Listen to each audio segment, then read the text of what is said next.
হরে কৃষ্ণ, রাধে রাধে। ননীগোপাল সোনা লীলাকথা চ্যানেলে সবাইকে স্বাগত জানাই।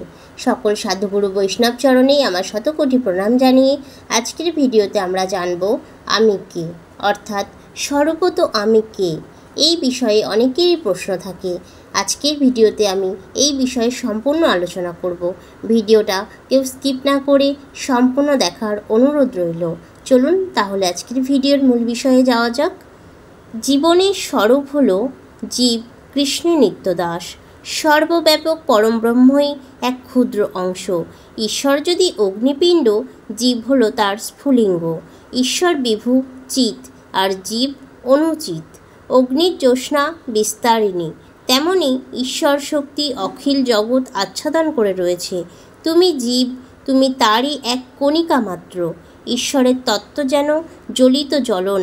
জীবের স্বরূপ জয়ছে স্ফুলিঙ্গের কণ। আর জীব সবসময় আনন্দের দাস বলেই কৃষ্ণের দাস। আর কৃষ্ণই আনন্দ ঘন ভূমা পুরুষ। কেন আমি দগ্ধ হচ্ছি? কৃষ্ণকে যে ভুলে যায়, কৃষ্ণের যে নিত্য দাস তা ভুলে জীব যখন বহির্মুখ হয় তখনই তাকে ত্রিতাপ জ্বালা দগ্ধ করে। তখন সে মায়াগর্তে পড়ে হাবুডুবু খায়।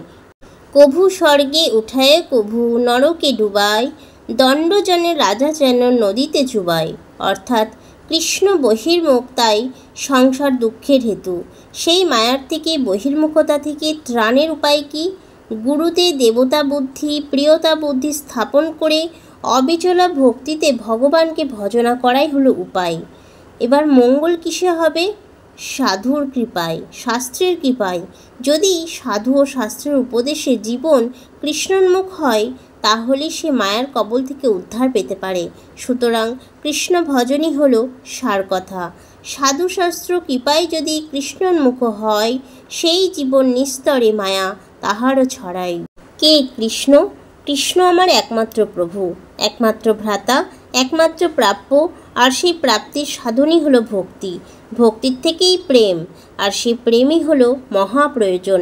প্রেমই হলো পুরুষার্থ শিরোমণি। প্রেমেই কৃষ্ণ মাধুর্যের আস্বাদন, প্রেমেই কৃষ্ণ সেবা। কৃষ্ণের আর এক নাম গোবিন্দ, তার নিত্যধাম গোলক। তিনি স্বয়ং ভগবান। কৃষ্ণস্থ ভগবান স্বয়ং। অবতার সব পুরুষের কলা অংশ। কৃষ্ণ স্বয়ং ভগবান, সর্ব অবতংশ। কৃষ্ণের অনন্ত স্বরূপ তিন শ্রেণীতে ভাগ করা যায়: ব্রহ্ম, পরমাত্মা আর ভগবান। কৃষ্ণ নিরাকার, নির্বিশেষ। পরমাত্মা সাকার, কিন্তু তার পরিকর নেই। ভগবানের পরিকর আছে, লীলাবিলাস আছে। তিনি সবিশেষ সাকার।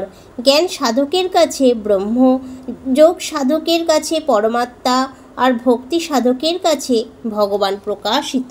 ভক্তিতত্ত্ব সম্বন্ধে সনাতন বলেছেন, যে বস্তু যার থেকে কৃষ্ণ প্রেমধন পাওয়া যায়, যা দিয়ে জানা যায় কৃষ্ণকে, যা জানলে আর কিছু জানবার থাকে না। শুধু কৃষ্ণ ভক্তিই অভিধেয়, কৃষ্ণ ভক্তিই করণীয়। ভক্তি কি? ভক্তি হলো সেবা। আর এই সেবা নিজের সুখের জন্য নয়, কৃষ্ণের সুখের জন্য। অন্য বাঞ্ছা, অন্য পূজা ছাড়ো, ধরো সর্বেন্দ্রিয়ে কৃষ্ণানুশীলন। যে অনুশীলনে শুধু কৃষ্ণের প্রীতিবিধান, আর একমাত্র কৃষ্ণপ্রীত হলেই বিশ্বপ্রীত হয়ে যায়। কর্মযোগ জ্ঞান সব ভক্তি মুখ্য নিরীক্ষক। ভক্তি ছাড়া কর্ম, ভক্তি ছাড়া জ্ঞান, ভক্তি ছাড়া যোগ সমস্তই নিষ্ফল। আর কর্মও নেই, জ্ঞানও নেই, যোগও নেই, অথচ ভক্তি আছে, তাতেও কর্মযোগ জ্ঞানের ফলও আছে, আর মায়াবন্ধন মোচনও আছে। যে জীব নিত্যমুক্ত সে তো কৃষ্ণ পারিষদ। তার আর দুঃখ কি? সে তো কৃষ্ণচরণে নিত্য উন্মুখ, তার তো নিরন্তর সেবানন্দ।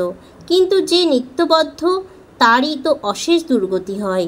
সে যে নিত্য সংসারী, নিত্য কৃষ্ণ বহির্মুখ, তাই চিরকাল সে নরক দুঃখে জর্জর। সে কাম ক্রোধের দাস, ত্রিতাপ দগ্ধ।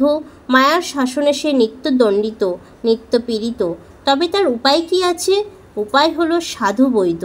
যদি কোনো জন্মে ভাগ্য বলে সে সাধু সঙ্গ পায়, আর সে সাধু যদি কৃপা করে তাকে কৃষ্ণ ভক্তির উপদেশ দেয়, সেই ভক্তিতেই মায়াপথ ছেড়ে যাবে। আর মায়া চলে গেলেই সংসার আবেশ চলে যায়। কৃষ্ণ ভক্তি আশ্রয় করে সে চলে আসে কৃষ্ণের সামীপ্যে। কৃষ্ণ ভক্তি জন্মমূল হয় সাধু সঙ্গ।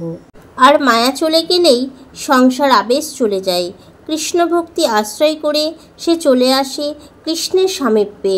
কৃষ্ণ ভক্তি জন্মমূল হয় সাধুসঙ্গ। কৃষ্ণ সূর্য সম, মায়া হয় অন্ধকার। যাহা কৃষ্ণ তাহা নাহি মায়ারও অধিকার। শুধু একবার বলো কৃষ্ণ আমি তোমার হলাম, আমার দেহ মন প্রাণ সমস্ত তোমার হলো। আমি তোমাতেই প্রপন্ন, আমি একমাত্র তোমারই, তুমি ছাড়া আমি বলে কিছু নেই। তাহলেই মায়া পলাতক, তাহলেই তুমি কৃষ্ণাচ্ছন্ন। যার মায়াতে অভিনিবেশ তারই ভয়, আর যার ভয় তারই তো দুঃখ। কৃষ্ণ তোমার হয়ে যদি বলে একবার, মায়াবদ্ধ হইতে কৃষ্ণ তারে করে পার।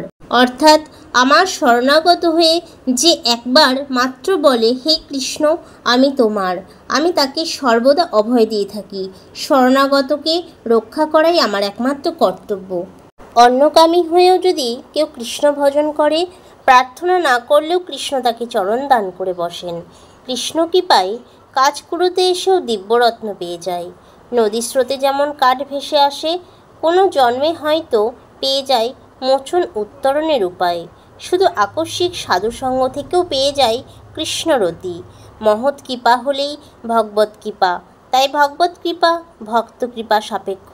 সাধুর চরণধূলি না পাওয়া পর্যন্ত কৃষ্ণ পাদপদ্মে মতি হয় না। একমাত্র সাধু সঙ্গেই সর্বসিদ্ধ হয়। কৃষ্ণ ভক্তি করলেই সর্বকর্ম করা হয়। যে ব্যক্তি সর্বভূতে ভগবানকে দেখে আর ভগবানের সর্বভূতকে দেখে, সেই তো ভাগবতম। আর যে ব্যক্তি ভগবানে প্রেম, ভগবত ভক্তে মিত্রতা, অজ্ঞজনে কৃপা ও ভগবত দোষীজনে উপেক্ষা করে, সে হলো মধ্যম ভক্ত। আর যে শ্রদ্ধায় শুধু বিগ্রহে ভগবানের পূজা করে, অন্য কাউকে করে না, সে হলো কনিষ্ঠ ভক্ত। শোনো, কৃষ্ণের সমস্ত গুণ কৃষ্ণ ভক্তেই সঞ্চারিত হয়। সর্বমহাগুণগণ বৈষ্ণব শরীরে। আর তার কী কী গুণ আছে? দয়া, অদ্রোহ, সত্যবাক্য, সমদর্শিতা, দোষশূন্যতা, বদান্যতা, মৃদুতা, শৌচ, প্রশান্তি আর শরণাগতি। সদাচারী হলো বিধি আর অসদাচারী হলো নিষেধ। মূল বিধি সতত কৃষ্ণ স্মরণ, আর মূল নিষেধ হলো অসৎসঙ্গ। স্ত্রী সঙ্গীর সঙ্গ ও অভক্ত সঙ্গীর সঙ্গ দুই ত্যাগ করবে। ভগবত ভক্তিহীন ক্ষীণ পুণ্য লোকেদের দর্শনও করবে না। প্রিয় দর্শক বন্ধুরা, আজকের ভিডিওতে আমরা জানতে পারলাম আমি কে এবং আমার সঙ্গে ভগবানের কি সম্পর্ক এবং আমাদের কেমন কর্ম করা উচিত, এই সম্পর্কে আমরা বিস্তারিত জানলাম। যদি ভিডিওটা ভালো লেগে থাকে, ভিডিওটা একটু আপনাদের উপকারে আসে, তাহলে অবশ্যই ভিডিওটা বেশি করে শেয়ার করে দেবেন এবং অন্যকেও জানার সুযোগ করে দেবেন।